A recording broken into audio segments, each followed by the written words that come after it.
ഇന്നത്തെ വീഡിയോ എന്താണെന്ന് വെച്ചാൽ ഒരു മോരുകറി റെസിപ്പിയാണ് കേട്ടോ. ഈസി ആയിട്ട് ഉണ്ടാക്കാൻ പറ്റിയ ഒരു മോരുകറി റെസിപ്പിയാണ്. അപ്പോൾ ഒന്ന് നമുക്ക് ഉണ്ടാക്കിയാലോ.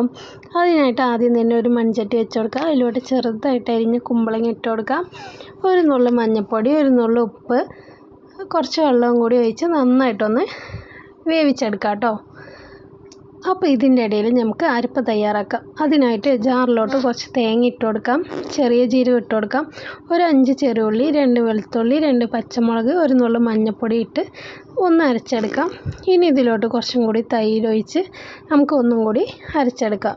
ഇനി മൂന്നാമത്തെ സ്റ്റെപ്പായിട്ട് നമുക്കിതിലോട്ട് കുറച്ച് ആവശ്യത്തിന് ഉപ്പിട്ട് കൊടുത്തിട്ട് എന്നിട്ട് ഇതിലോട്ട് കുറച്ചും കൂടി തൈര് ഒഴിച്ച് ഒന്നും കൂടി അരച്ചെടുക്കാം. അപ്പോൾ ഇവിടെ അരപ്പൊക്കെ റെഡിയായി വന്നിട്ടുണ്ട്. ഇനി നമുക്ക് ഇതിന് കുമ്പളങ്ങയൊക്കെ കുക്കായി വന്നിട്ടുണ്ട്. ഇനി ഇതിലോട്ട് നമുക്ക് അരപ്പ് ഒഴിച്ച് കൊടുക്കാം.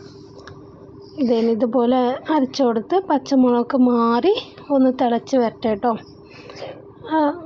ഇതുപോലെ ഒന്ന് മിക്സ് ചെയ്ത് ഒന്ന് അടപ്പിട്ടും അടിച്ചു കൊടുക്കാം. പച്ചമുളകൊക്കെ മാറി ഒന്ന് ലൈറ്റായിട്ട് ഇതുപോലെ ഒന്ന് തിള വരണം കേട്ടോ. അപ്പോൾ ഇനി നമുക്ക് വറവിട്ട് കൊടുക്കാം. അതിനായിട്ട് ഒരു പാൻ എടുക്കുക, അതിലോട്ട് വെളിച്ചെണ്ണ ഒഴിച്ച് കൊടുക്കാം, കടുക് ഇട്ട് കൊടുക്കാം. കടുകൊക്കെ നന്നായിട്ട് പൊട്ടി വരട്ടെ കേട്ടോ.